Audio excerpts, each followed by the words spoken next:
libro de Reyes, capítulo 17. Primer libro de Reyes, capítulo 17. Vamos a leer la palabra aquí. Primer libro de Reyes, capítulo 17, del versículo 8. Se va a ubicar en el versículo 8. Vamos a estar leyendo del 8 hasta el 14. Tengo en mi Biblia un título que dice Elías y la viuda de Sarepta. Antiguo Testamento. Usted me dice amén cuando yo lo tenga. Antiguo Testamento, libro de Reyes, capítulo 17, versículo 8. Estamos trabajando bajo el tema la formación de Cristo en la iglesia, la formación de Cristo en los hijos. ¿Cuántos son hijos de Dios aquí? Amén. El primer libro de Reyes, capítulo 17, versículo 8. Cuando todos lo tengamos, vamos a estar leyendo, ¿verdad? Les decía que el tema que estamos trabajando es la formación de Cristo en la iglesia, la formación de Cristo en mí. Y vamos a estar dando la enseñanza bajo el título El Señor lo es todo. ¿Para cuántos el Señor lo es todo? El Señor lo es todo. Estamos ubicados. Primer libro de Reyes. Hay primero y segundo. Capítulo 18. Perdón, capítulo 17. Perdón, capítulo 17, es que se me corrió acá.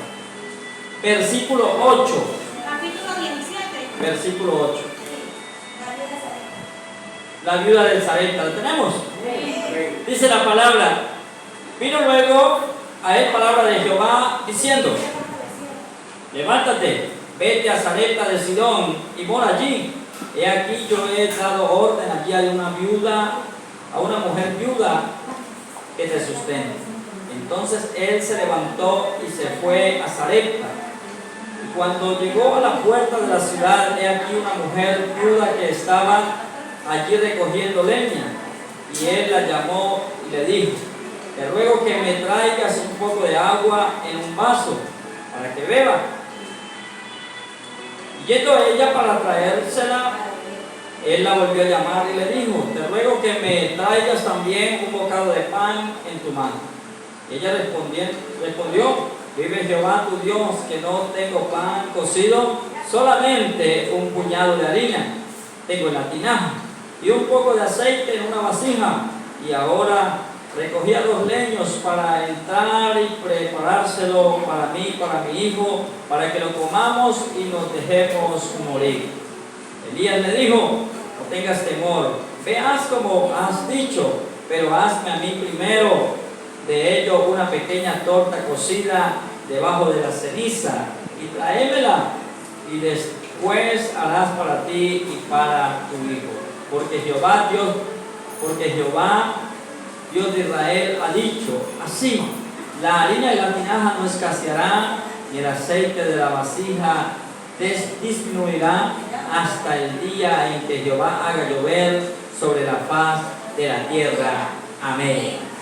Diga conmigo: Señor Jesús, en esta hora, abre mi mente, mi entendimiento, para que tu palabra cumpla el propósito para lo que ella es enseñada. Amén y amén. Denle un aplauso al Señor.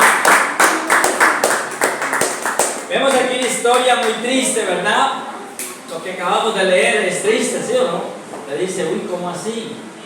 Dios le da palabra a Elías, le dice: vaya hacia tal lado y allí hay una mujer viuda que está a punto de preparar unas arepas, unas tortas.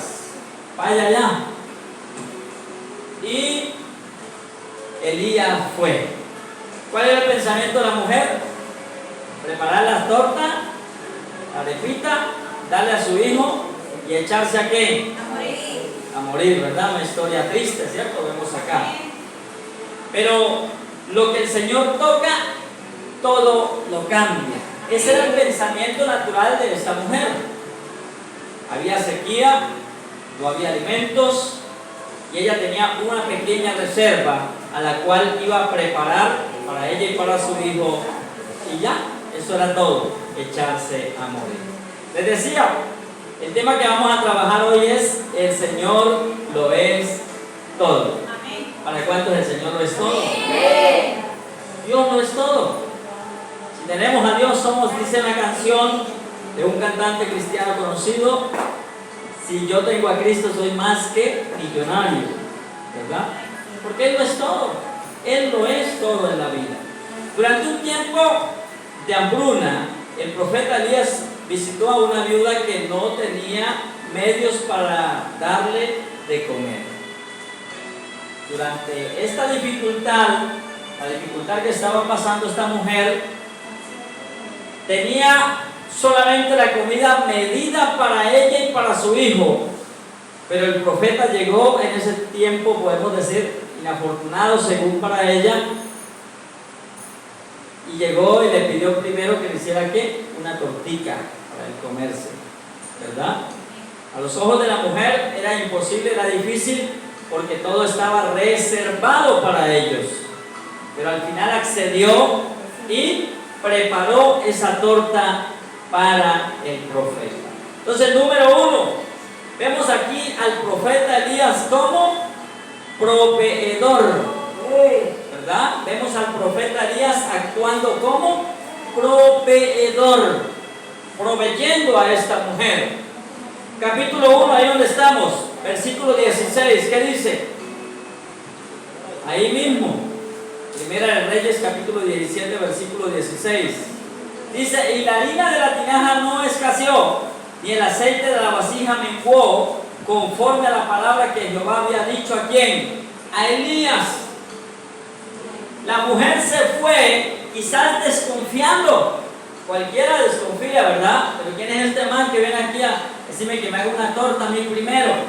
Si solamente tengo un puñado de harina para hacer una arepita o una tortica a mi hijo y otra para mí, echarme a morir. Pero ella dijo: ven, hagámosle. Dice que Dios lo mandó, pues. Primero que todo, era una mujer que era ¿qué? Conocedora de la palabra de Dios. Vemos que era una mujer ¿qué? Conocedora. ¿Por qué? Porque ella dijo: si el profeta habló, yo obedezco. Así de sencillo. Cuando el profeta habla, el pueblo obedece, porque es por ahí. Y dice ahí que hizo la tortica, se la llevó, luego hizo la del hijo, hizo la de ella, y la harina no menguó, el aceite tampoco escaseó. Al siguiente día hizo lo mismo, otra vez, y así durante un tiempo. Dice: y el aceite de la tinaja ¿qué? No escaseó, ni la harina que estaba allí en la vasija tampoco. Entonces vemos a Elías ahí como proveedor. Número 2, Elías como restaurador. Primer libro de Reyes, capítulo 18, ahí el capítulo siguiente. Y nos vamos a ubicar en el versículo 37 al 39. Ahí donde usted está, un capítulo más adelante, estábamos leyendo el 17, ahora el 18. Versículo 37, ¿lo tenemos? Al 39 dice: Elías como restaurador. Respóndeme, Jehová, respóndeme, para que conozca este pueblo que tú, oh Jehová, eres Dios, y que tú vuelves a ti el corazón de ellos. Entonces cayó fuego de Jehová y consumió el holocausto, la leña, las piedras y el polvo, y aún dañó el agua que estaba en la zanja. Y viéndolo todo el pueblo, se postraron y dijeron: Jehová es el Dios, Jehová es el Dios. ¿Qué pasó aquí en esta historia de este capítulo 18? Israel se había apartado de la adoración a Dios, habían abandonado la reunión, habían abandonado la reunión o el culto como tal, hecho por Moisés, por causa de la mujer del rey, ¿verdad?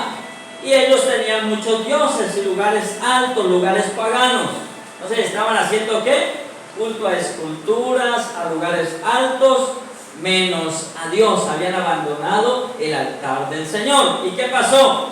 Dice la palabra que llegó Elías y mandó a hacer ¿qué? Un altar. Dice que mandó a colocar leña, mandó a hacer una zanja alrededor del altar y luego mandó a que le echaran agua a la zanja o a la leña, que le echaran agua bastante. Imagine usted, para prender leña seca mojada, es difícil, ¿cierto? La leña que esté seca y usted le eche agua, no prende, ¿cierto? Amén. Pero Elías quería hacer un experimento de que Jehová era Dios en Israel. Él quería restaurar la adoración a Dios, él quería restaurar el altar de Dios. Lo vemos ahí actuando como restaurador. ¿Y qué pasó? Después de que le echaron ahí bastante agua a eso, Elías, échele más y échele más y échele más. Dice que la zanja se llenó de agua, la leña quedó mojada, el becerro que iban a quemar allí también quedó mojado. ¿Y qué pasó? Dice que oró. Ahí es donde viene en el capítulo, ahí donde leímos el versículo 37, donde él ya clama a Dios. Dice: respóndeme, Jehová, respóndeme, para que conozca este pueblo que tú, oh Jehová, eres el Dios y que tú vuelves a ti el corazón de ellos.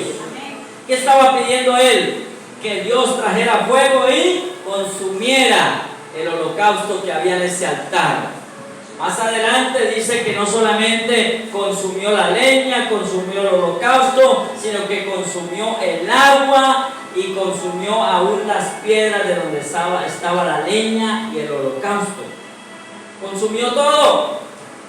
Y ese día Israel lo vio. Y por eso dice el versículo 39, viéndolo todo el pueblo se postraron y dijeron: Jehová es el Dios, Jehová es el Dios.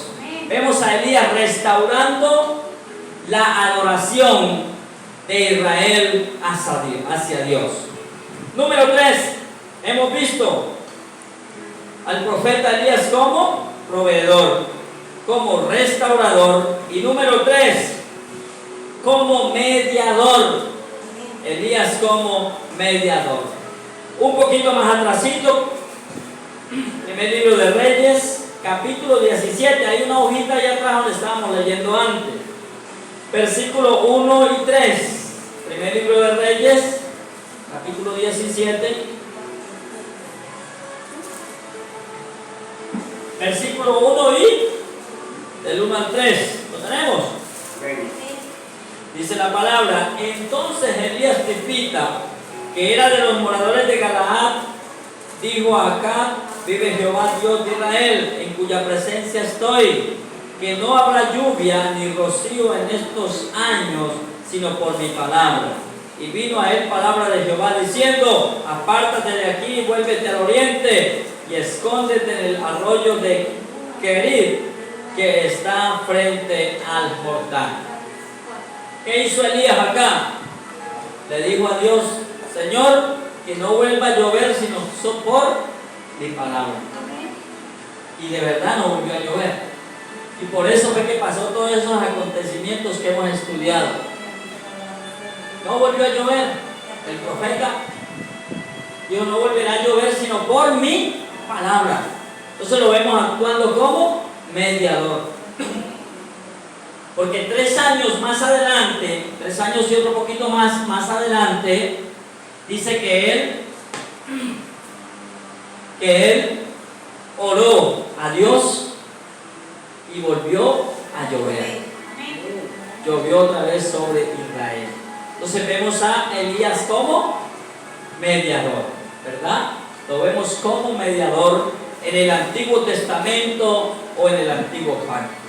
Vemos a Elías ahí actuando, ¿verdad? De una manera extraordinaria, de una manera fenomenal, como él empieza a obrar. Entonces, número 1, proveedor; número 2, restaurador; y número 3, mediador. Pero le tengo noticias. En el Nuevo Testamento, Nuevo Pacto, en este tiempo, hay alguien también que es proveedor, restaurador y mediador. Se llama Jesucristo. Amén. El propósito, mis amados, de toda la palabra del Antiguo Testamento, de toda la Escritura, es revelar o dar a conocer al Hijo. Por eso usted ve la similitud entre Elías y Jesucristo, entre Moisés y Jesucristo, entre Adán y Jesucristo, ¿verdad? Usted siempre va a ver en sombras, tipos y figuras a Jesucristo. Siempre se da a conocer, o Dios quiere dar a conocer a su amado Hijo. Elías en su tiempo fue proveedor, restaurador y mediador. Jesucristo lo es en nuestro tiempo. Hechos capítulo 4, versículo 12, ¿qué dice? Hechos 4:12, Nuevo Testamento. Hechos capítulo 4, versículo 12. Vamos a ver aquí. Hechos capítulo 4, versículo 12. Me dice amén cuando yo lo tenga. Hechos 4:12. ¿Qué dice la Escritura? Y en ningún otro hay que salvación, porque no hay otro nombre bajo el cielo dado a los hombres en que podamos ser salvos. Entonces vemos a Cristo aquí como mediador, proveedor y todo, ¿verdad? Cuando Cristo viene y empieza a predicar el Evangelio del Reino, allí en Mateo arranca él en el capítulo 4:17, si no estoy mal, empieza él a enseñar la palabra, a predicar el Evangelio del Reino. Dice que en una ocasión reunió a 5,000 personas, ¿verdad? ¿Y qué le faltó a ellos? Cuando terminó Jesús de predicar, ellos tenían ¿qué? ¿Ganas de qué? De comer, ¿cierto? Tenían hambre. ¿Y qué hizo Jesús? Multiplicó panes y peces y les dio a comer a una multitud de 5,000 personas. Ahí lo vemos como proveedor.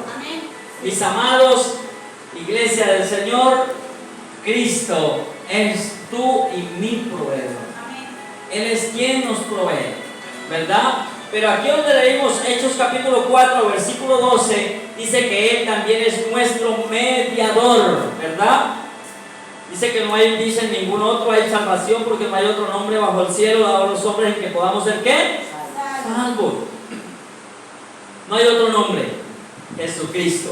Él es nuestro mediador. Él es nuestro restaurador. Cuando va a la cruz y ya dice aquí en una de las palabras, últimas palabras que Él da, dice que dice, consumado es, ¿verdad? Ahí se cumple esa palabra donde Él se convierte en nuestro mediador con el Padre.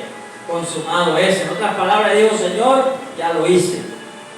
Ya el Señor empieza a ver la humanidad, empieza a vernos a usted y a mí a través de su amado Hijo Jesucristo. Entonces en la Escritura siempre está cifrado, mi hermano, en códigos, en sombras, en tipos, está en figuras, está cifrado Jesucristo.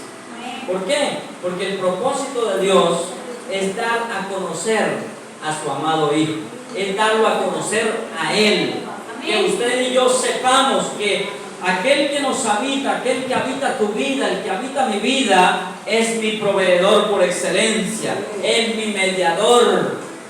Amén. Es aquel que todo lo hace, es mi restaurador. Amén.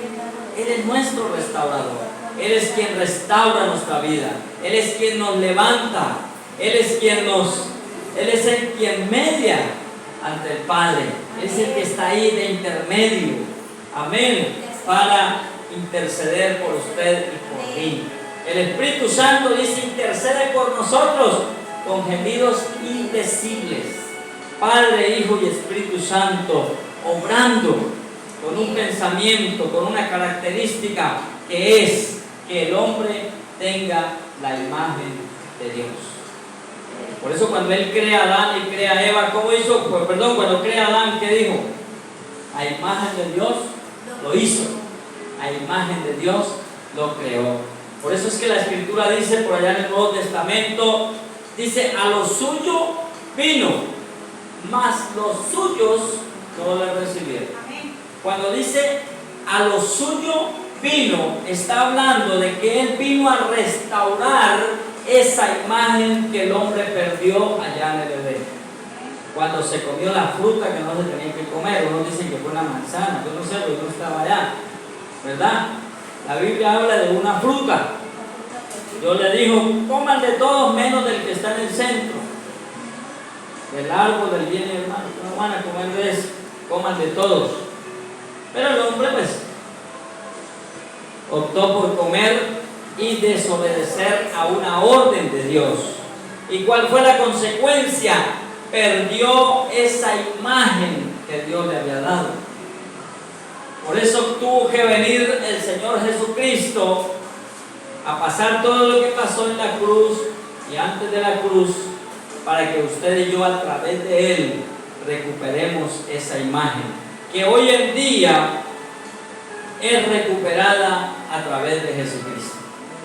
Ya usted y yo nos vemos bonitos, hermosos, y tenemos esa imagen de Dios sobre nosotros.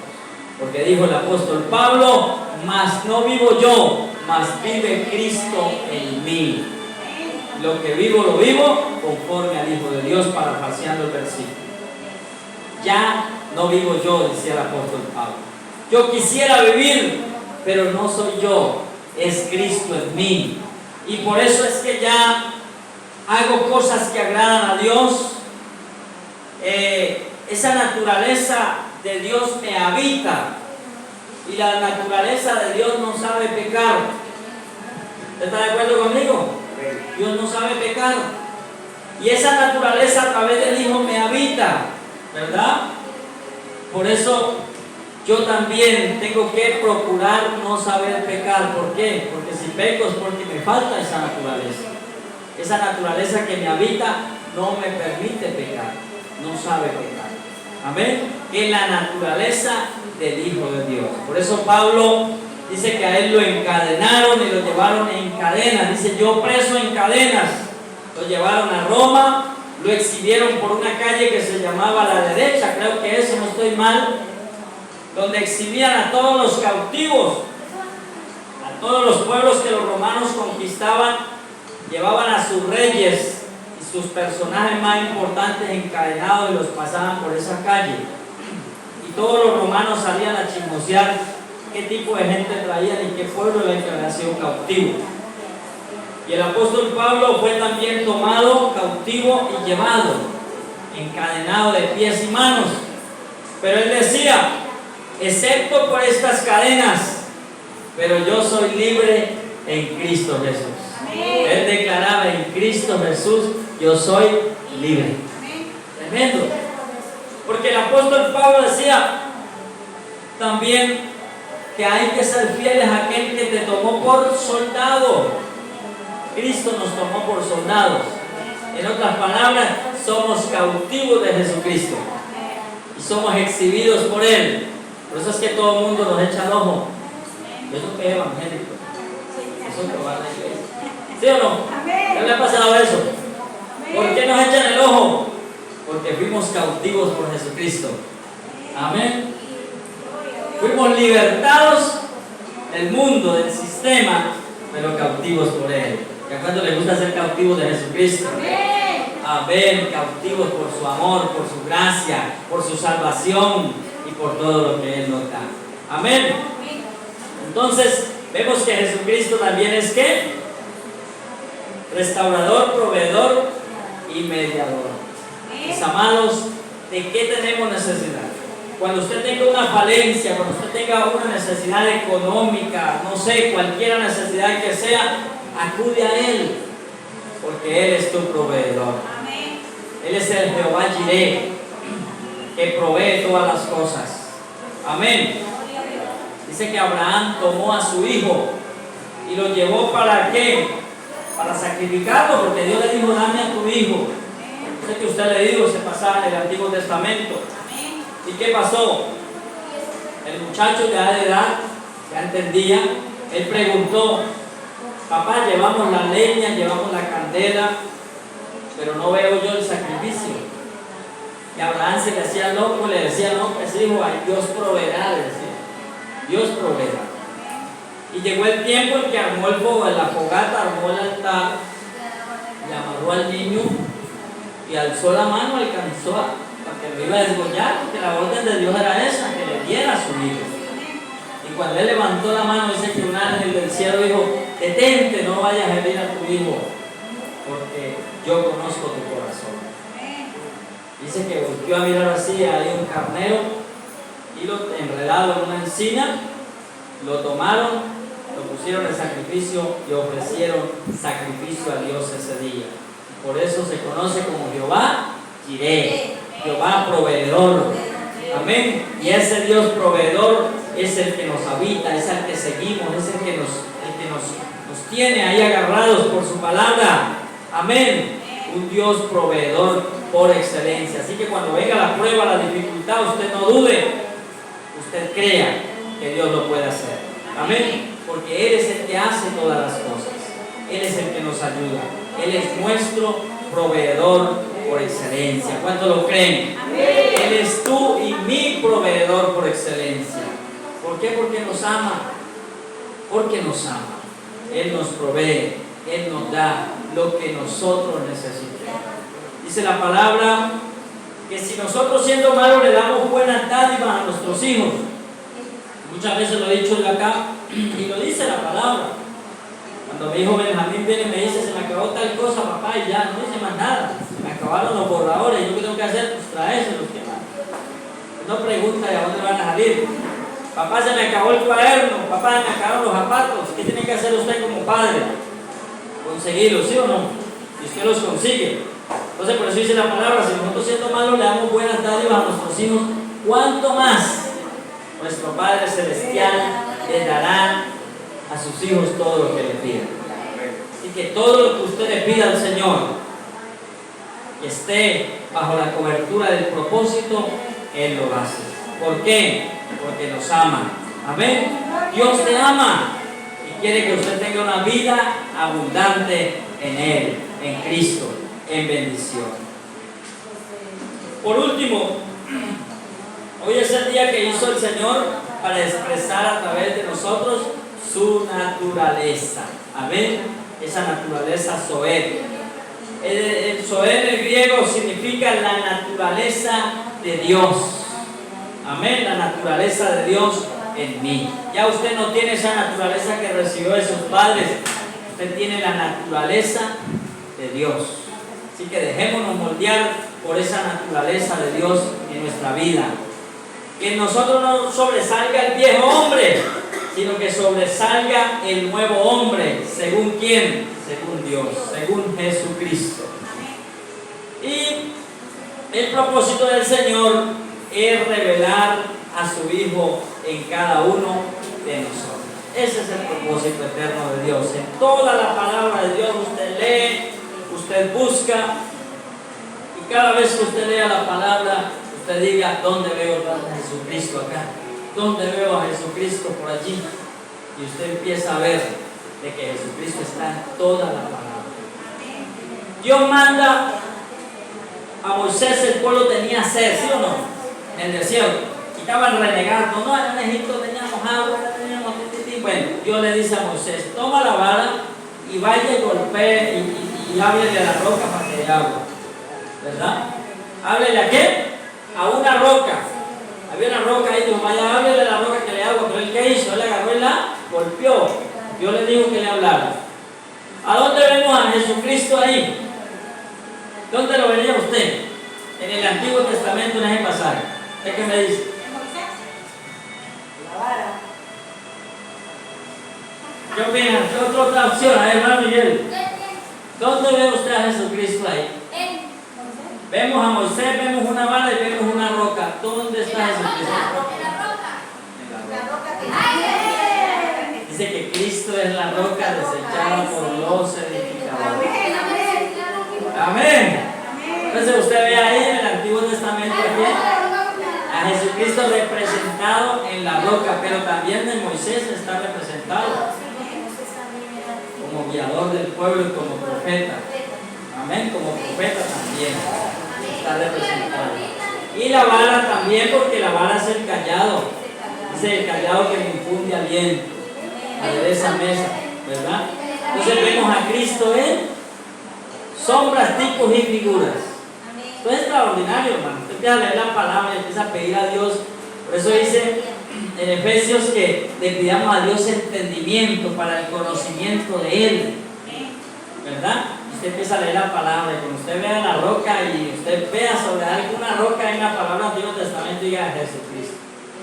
Jesucristo es tipo de la roca. Dice la roca que desecharon los edificadores ha venido a ser cabeza de ¿qué? Dice en hebreo, cabeza del ángulo. ¿Estamos de acuerdo? Pongámonos de pie, vamos a orar.